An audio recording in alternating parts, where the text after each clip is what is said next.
Good morning and welcome to Casual Chef Kitchen. It's Thursday. Thankful Thursday. Hey, how are you this morning? I'm doing just fine.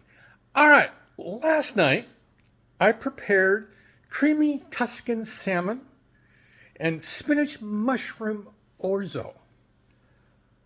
Both are very, very good. I will repeat both of these.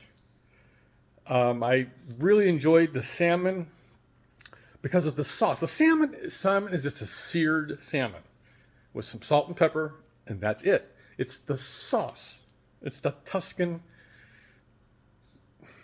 sun-dried tomato and cream, and it's very, very good. I did this particular spinach and mushroom orzo because it's a combination of a starch and a vegetable together.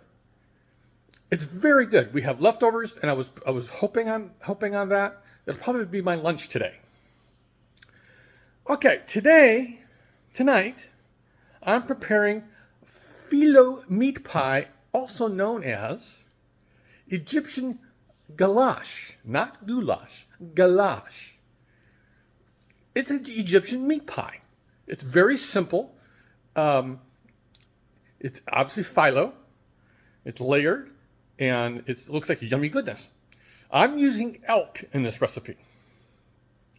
I'm also doing my kind of a weird version of Colcannon, the potato dish from the islands, the UK islands. All right, let's go on.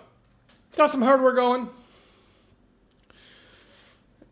For the goulash, we've got the phyllo dough, the elk, a little bit of tomato paste, some whole milk, and some ghee.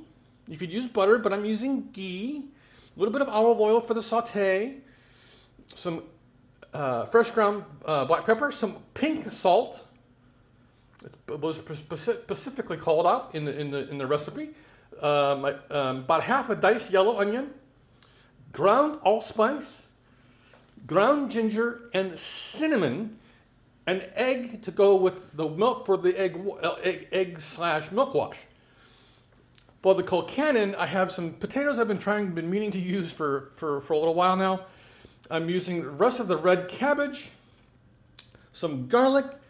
I'm going to be using this half of a red onion, some heavy whipping cream, salt, pepper, and some butter.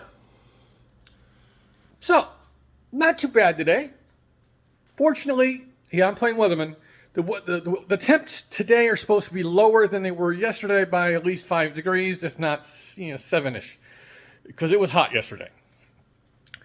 So wherever you are in this country or in the world, have a great day, eat great food, and have fun cooking.